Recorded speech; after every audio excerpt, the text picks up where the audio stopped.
Kamloops Alliance, welcome to church this weekend. My name is Chris, lead pastor. We are in week 4 of our series in James. We're looking at how to live whole in a divided world. What does spiritual integrity look like in a world of compromise? And really, James is getting at that topic over and over and over again. As we get into this weekend, I wanted to set the stage with a little bit of church history. Now, for some of you, you're like, oh, great.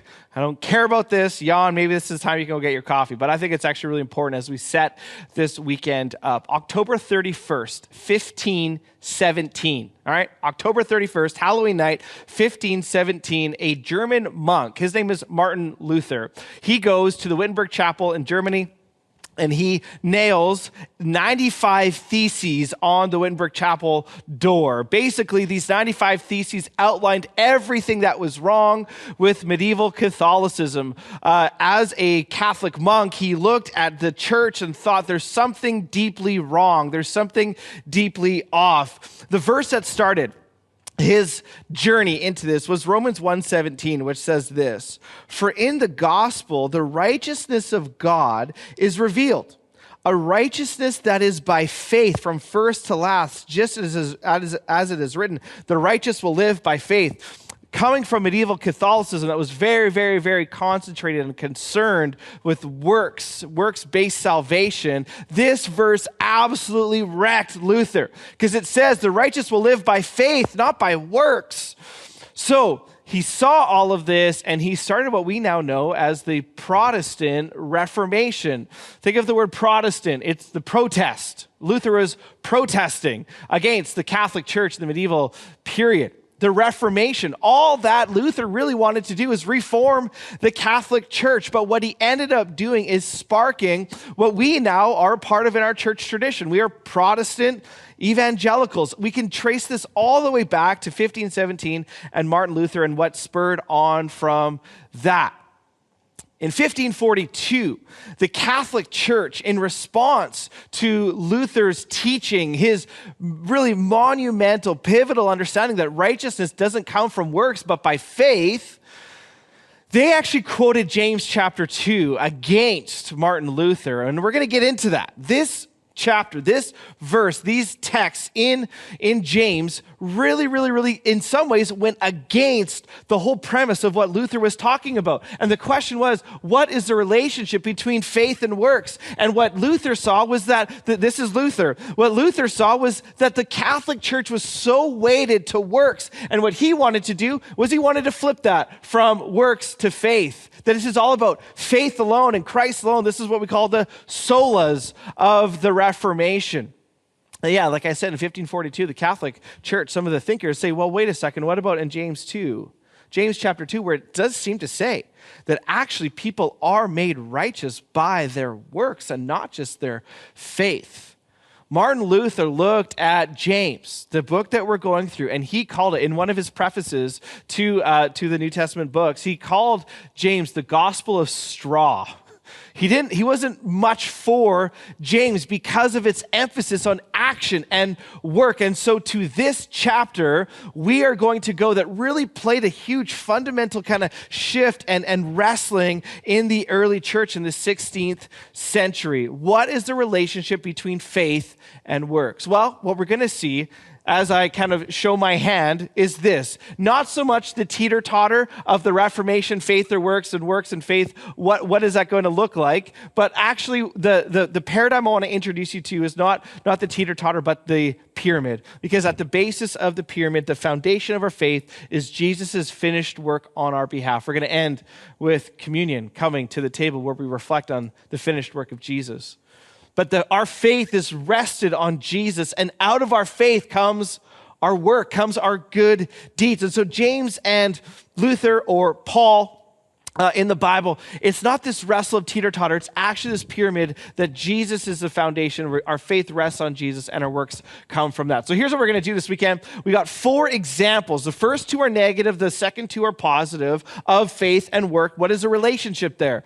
We're going to look at a vulnerable person, scared demons, obedient Abraham, and risky Rahab. And so here we go, my friends. Let's get into it. Verse 14, James chapter 2. All right. He says, "What good is it, my brothers and sisters, if someone claims to have faith but has no deeds. This idea of good is like profit or honor.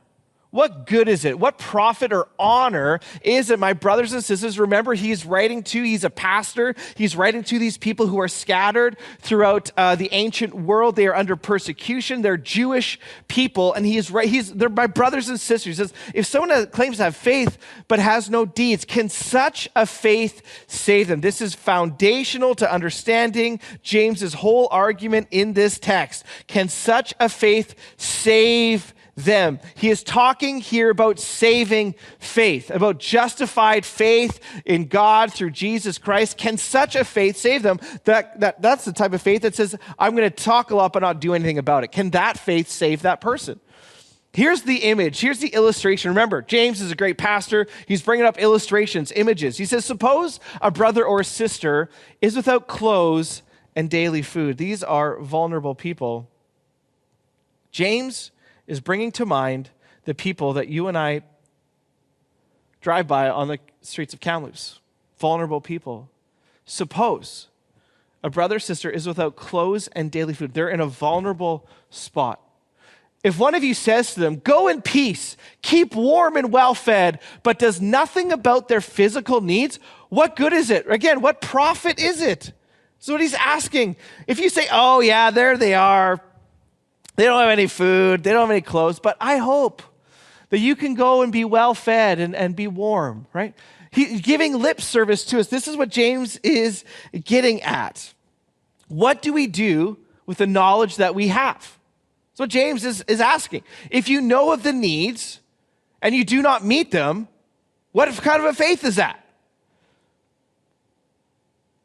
Is this a saving faith? James argues, no, it's not. What do you do with the knowledge that you have? It is so easy in our culture to be inundated by information about wars in Ukraine, suffering in developing countries, and be totally okay with it. Just, oh man, I hope that somebody else takes care of that problem. Go in peace, keep warm and well fed. But we do nothing about it. James says that's not good enough. What do you do with the information that you have? It's so easy for us to be desensitized to the world that we live in. Oh, I hope they're warm and well fed. No. James is saying, get at it. Do something about it. It's interesting. We brought in somebody to help our team, our church, think about our future in really interesting ways. And he came to Kamloops. He's not from Kamloops. And he came and worked with a group of leaders a few weeks ago. And he asked me, he said, do you realize how many cannabis stores are around your church area? Like, have you ever counted the amount of cannabis stores around KAC? And I was like, no. I pass them every day. I'm so desensitized to this. And he's like, what does that say about this community? It says that people need to be medicated to get through real life. That there needs to be a substance that is entering their body in order to live normal, everyday existence. I'm so desensitized to these things, and I would guess you are too. What do you do with the knowledge that you have? James says it's not good enough to say, well, I hope the problem takes care of itself. James is saying you need to go and do something about it. The places of abundance in your life that you are experiencing today, those are the places and the things that need to be shared with other people. And so the question is, the abundance of the one is designed for the need of the other. Where are you experiencing abundance, and what need will you meet with it? Is it time, energy, skill, faith, love, cooking, loving, talking, listening, money? Where are you experiencing abundance? Because that is the thing. That is the place that needs to be shared with those who are vulnerable. That's what he's saying. Then he goes back and he says, in the same way, faith by itself, if it is not accompanied by action, this is works. The other way is works, is dead.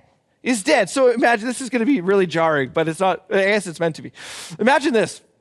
I go to my kids and I say, hey kids, your mom and I have been listening to you for a long time, and we've heard your cry for a puppy. And so what we've done is we've actually gone online, we've searched the type of puppy we want, we waited for the right litter, we got the right color, we named it the name that you want.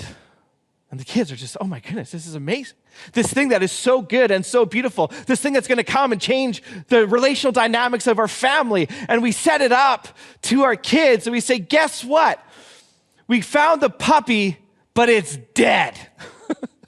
They would lose it. They would absolutely lose it. And how cruel. I mean, we're not going to do it. I mean, that is traumatizing. But this is what James is saying. Something that is so good in and of itself, faith, beauty, goodness, relational change, dynamic, friendship with God. Faith without works is dead. There's no point in it. That's what he's saying. Faith without works is dead. This is a negative example. Here is what James is ruling out. The armchair philanthropist. Oh, yes. We want justice and equality, but you do nothing about it. James is saying it's not good enough. That's a negative example. A second negative example is scared demons. So the vulnerable person and now scared demons in verse 18 and 19. But someone will say, I want to point out, I mean, this is nerdy, but I think it's cool.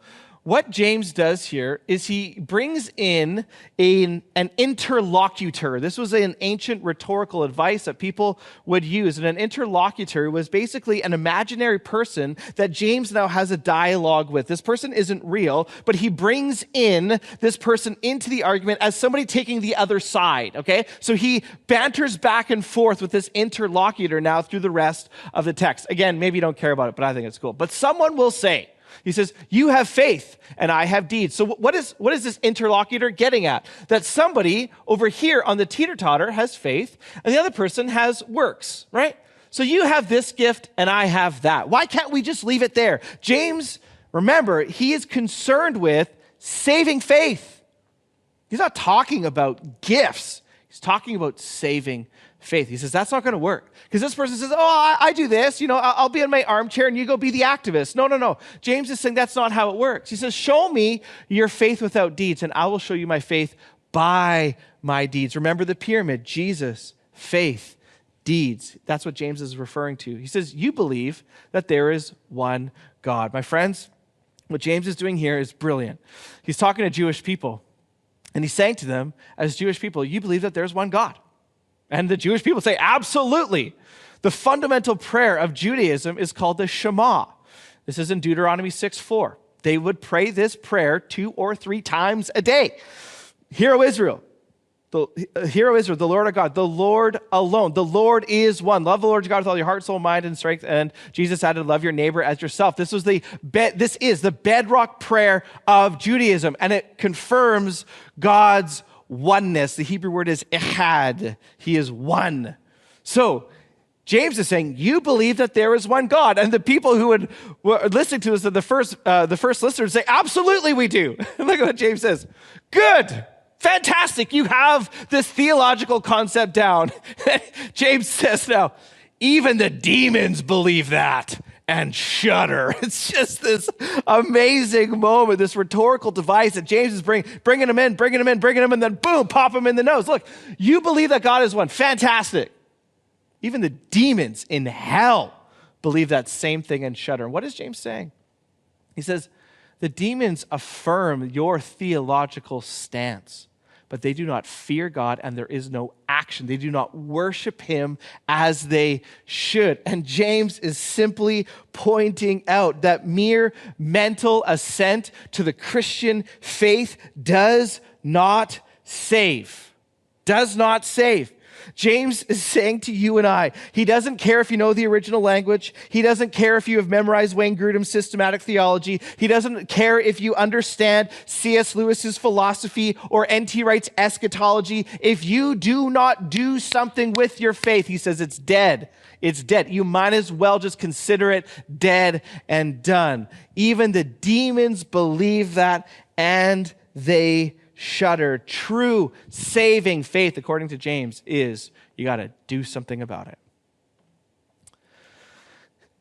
Isn't it so easy to love concepts but dislike people? So easy. Concepts we love. Fairness and equality, the cry for justice. These concepts are so easy to love. But the people, really difficult. Really. And here's what James is saying to you and I. Be careful, my friends, brothers and sisters, that we don't love concepts more than people. There's a great book. I read this years ago. It's called The World Is Not Ours to Save by Tyler Wiggs Stevenson.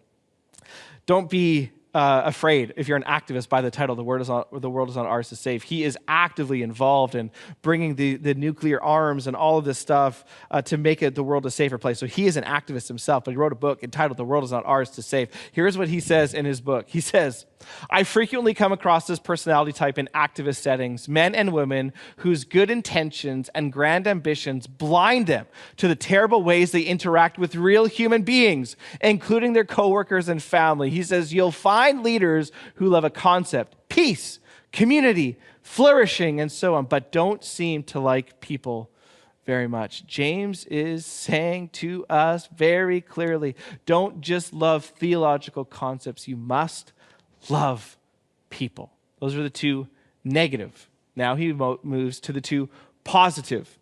Now he says, do you want to see what this looks like? He now talks about Abraham and he talks about Rahab. All right, Abraham and Rahab could not be any different.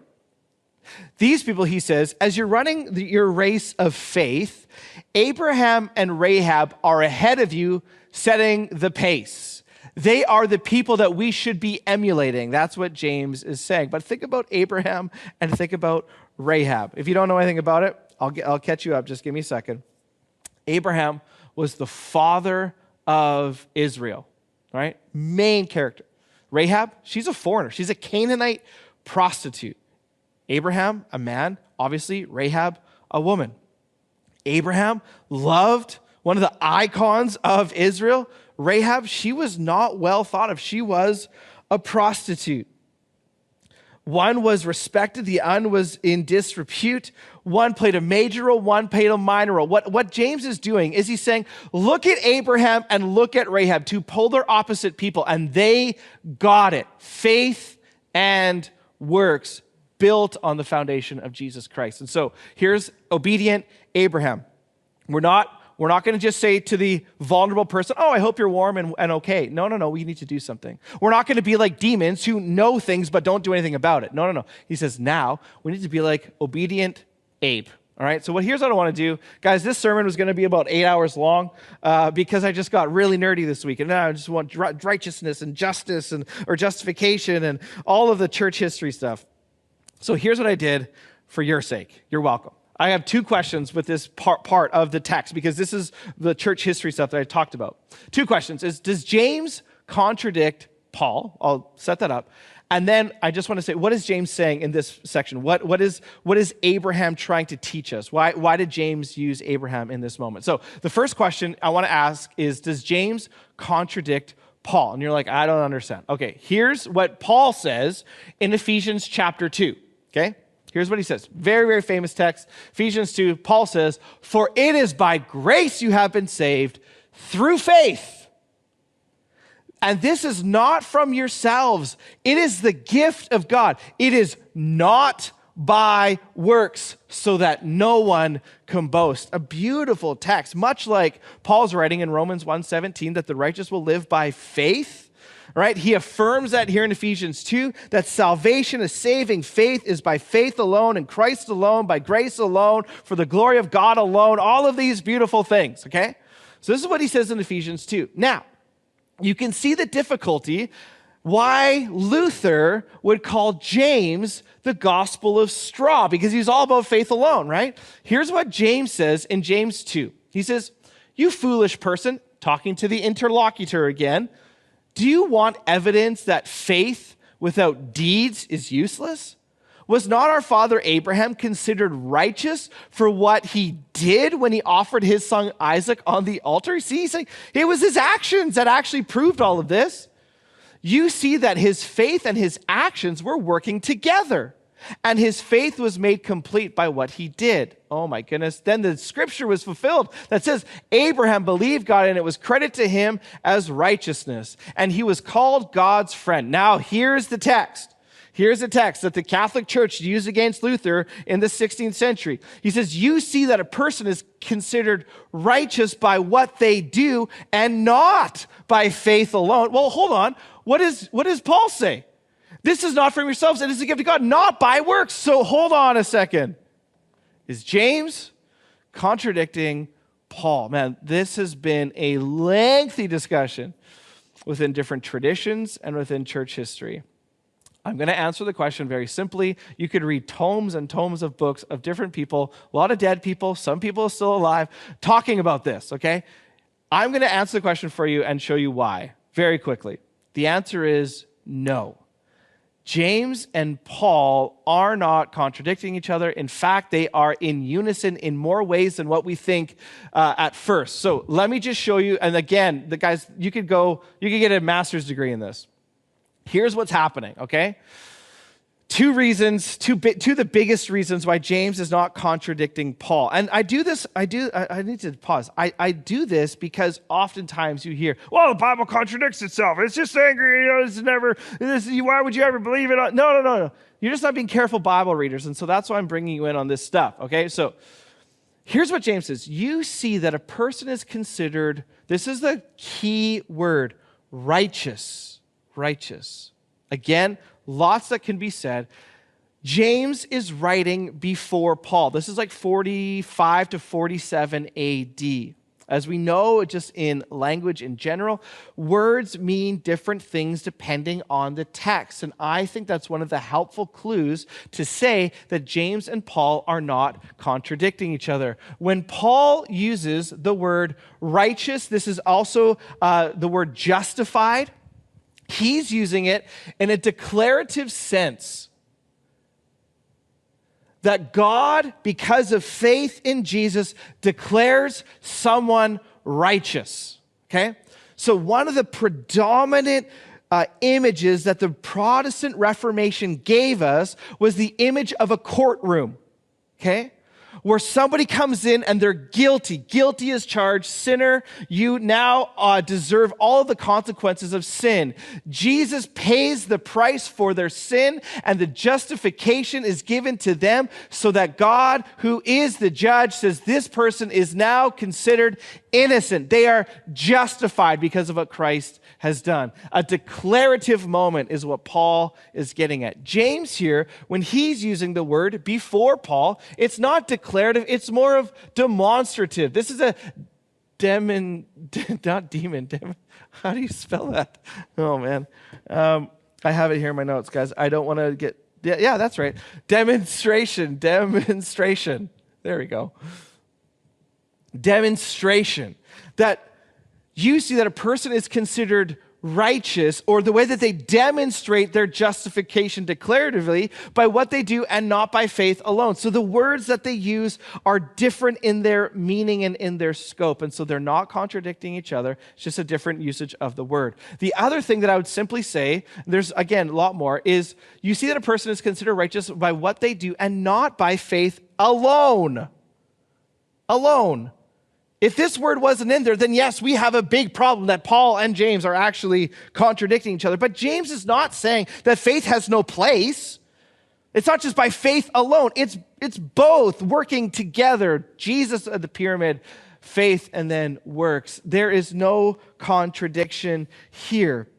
James, in his work, is attacking a faith that only speaks and doesn't believe and doesn't have any action. That is what his concern is. Okay, so if that didn't mean anything to you, I think it's cool, but it's really important that we understand that. Now, the second question that I wanted to get at with this section is, what is James saying? What's the point? Okay, so let's quickly go through that. Here's what James is saying.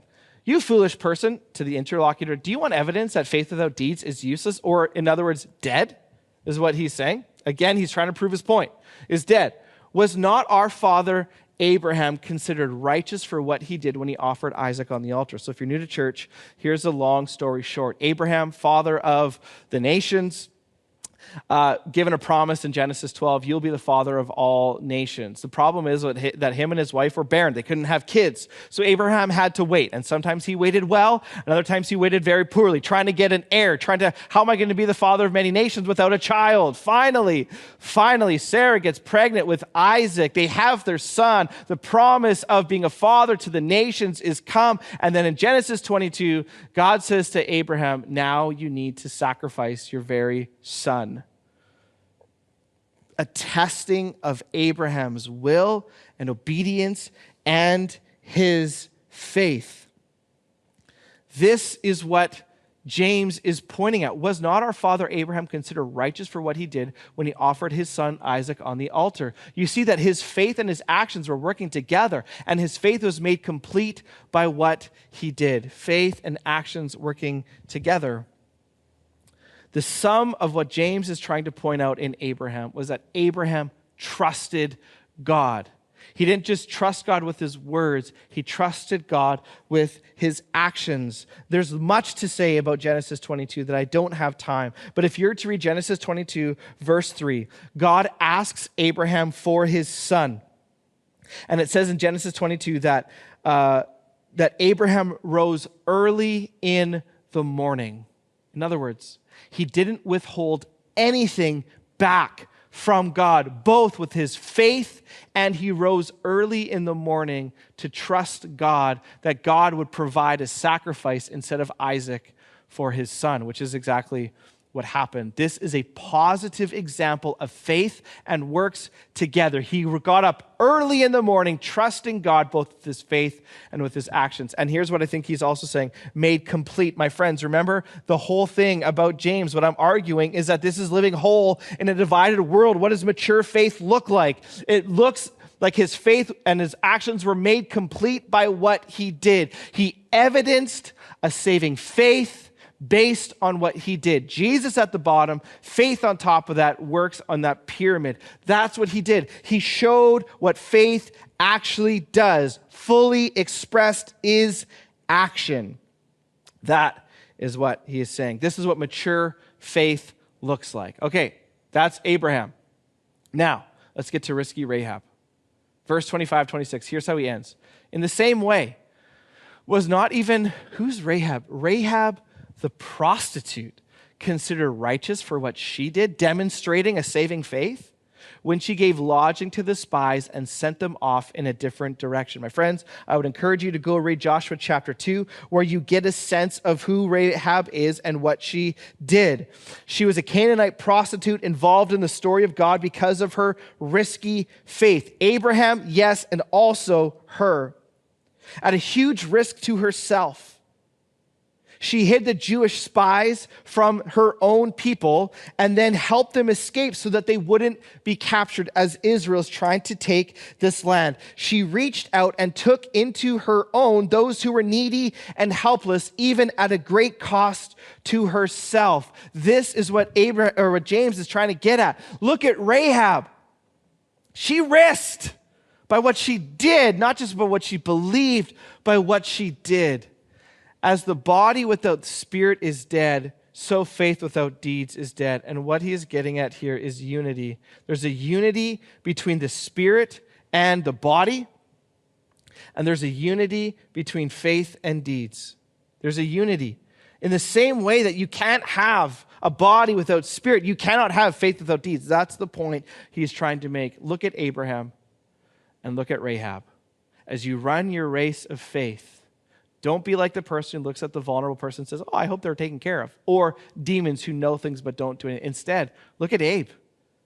Look at Abraham. He believed and he did. He got up early in the morning. Genesis 22:3. Look at Rahab, Joshua 2. She believed and she actually risked something. So I got to ask you, when was the last time your faith in Jesus Christ pushed you to a place where you were radically uncomfortable? Where you had to risk something?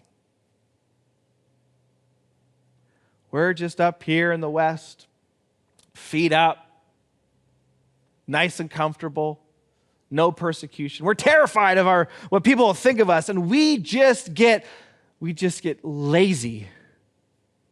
When was the last time your faith made you do something risky? How our church would change if we were a bunch of risk takers, saying no to the comfort and saying yes to the risk that leads to mission. Our church would change. You know who's risky with their faith? Our Indigenous elder, Norm. You would never know this, but Norm, in the later stages of his life, this past week, visited 5 needy reserves in northern Saskatchewan, driving on gravel roads, risking his reputation, going into places of need. I want to tell you, Elder Norm, Indigenous Elder Norm, in the later stages of his life is inspiring to me about the person I want to be, both now and then. I don't want to put my feet up and just watch the world go by and say, oh, I hope things are going okay with those Indigenous folk in Saskatchewan. Norm is driving there, helping, risking. And may you and I be the same. Risky Rahab. So we want to give you some ways this weekend. We want to give you some ways that you can get involved in the mission of God. Not just feet up, lazy, apathetic, criticizing, cynical. You need to get in the game. Not just loving concepts. Oh, equality and fairness. No, get in the game. Get in the game. So we want to be invitational. We want to be challenging as James is challenging, but we want to be invitational. I've asked our Director of Missional Engagement, Diane Down, to offer you some pathways of engagement, both here in our church and on ways you can help serve and meet needs in our city. Here's her short video. Thanks, Pastor Chris. At KAC, we emphasize 4 expressions of faith rhythms: love, gather, practice, and go. In the past couple of years during COVID, some of these rhythms got pretty challenging to implement. Gathering was either impossible or severely limited, and going was even more limited. But here we are now, with doors wide open. We can gather uninhibited again, and we can go and do. KAC is in a new season, building pathways for the going and doing, and we want to make sure those pathways are really clear for you, since you may not be familiar with where to explore opportunities on our new website. One thing we talk about and celebrate at KAC is that we're an intergenerational church. During weekend services, you can see new babies and parents navigating car seats through the lobby. And there are preschoolers getting underfoot and sometimes crying because they're hungry for lunch and nap time is messed up by the church schedule. And there are middle schoolers with braces and teenagers who sit in the balcony because they're too cool to sit with their parents, and young adults figuring out university and how to be married and, well, adulting. And there are middle-aged folks like me. And there are prime timers that walk at a slower pace and need special apparatuses built around the drums because the music is loud. We're all here together, worshiping Jesus. And during child dedications, all of us stand and make a verbal commitment to help raise that child in the ways of the Lord, and it's beautiful. So Pastor Carlene tells me attendance at KAC Kids is now at pre-COVID levels. Wow, we're thrilled to celebrate that families have returned, and around 100 kids each weekend come to learn about Jesus and be loved and belong in this community. She also tells me she only has half the volunteers she had in 2019. So, pathway number 1, we need 15 volunteers of all ages and stages of life right now to make good on their vow to help raise these kids at KAC in the ways of the Lord. Yeah, there are some hoops to jump through to volunteer with kids because we take their physical and emotional safety very seriously, but belonging is worth the trouble. One of the aspects of my job that I love is building relationships in our parish. Parish is kind of an old-fashioned word that was used when churches were the center of the neighborhood and played the role of town hall and cemetery and the central gathering place. The funny thing about our church is that we're pretty much in the center of town. Only very few of the folks attending here actually live in the neighborhood. We're largely a commuter church, and there are significant needs in our parish, but we don't live here to be impacted by them. Oh, we often drive by, but the folks right here aren't our neighbors. The thing is, these neighbors need us. They need our care and compassion and our energy and resources, and above all, they need Jesus. So, pathway number 2, Arthur Hatton Elementary School in our parish over on Chestnut Street is a school with a lot of challenges, and I've committed to help the principal in that school. When I asked what his most immediate need was, he said he needed folks to read one-on-one with kids. I need 12 people right now to volunteer at Arthur Hatton an hour a week to read with kids. As you're well aware, seniors' homes were most of the hardest hit during COVID. Did you know that at Overlander, we have a team once a month that goes and does a 45-minute Sunday afternoon service? Pathway number 3, we need to expand the number of volunteers that go there and share the love of Jesus. If you can sing with a joyful noise, play a guitar, a triangle, or a tambourine, you're a qualified musician. If you can read the Bible out loud and share what Jesus is doing in your life, you're a qualified preacher. If you can smile and gently shake a hand, you're a qualified bringer of community. We need 6 to 10 people right now to help share the love and kindness of Jesus at Overlander. We drive down our streets and see the results of serious mental health issues and the painful outcomes of neglect and trauma resulting in chronic addiction, and we shake our heads wondering, what can we do? I say there are opportunities at both ends.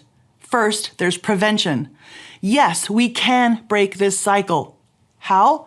By working with Maureen at Hopewell Clinic to support moms and dads with their unexpected pregnancies. When we help parents grow flourishing families, we are preventing kids being apprehended by social services, drug addiction, and trauma and homelessness at the front end. Pathway number 4, Hopewell needs men and women right now as peer mentors to be part of wraparound supports. At the back end, we're in the very earliest stages of starting a street outreach team. We have training available to us to learn how to interact safely and appropriately. You don't have to walk by and wonder how to help. Pathway number 5, we'll train you and put you in a team to be Jesus on the streets of Kamloops. Whew, that was a lot. Maybe this is all new to you. You hear Pastor Chris say that having a vibrant faith means you roll up your sleeves, but you don't know where to get started or how Jesus might be talking to you. That's a great place to be. Next weekend, Pastor Tim and I are putting on a course called More Than Me, Purpose, which will walk you through a simple process of reflection and practical tools to help you figure out where to get started.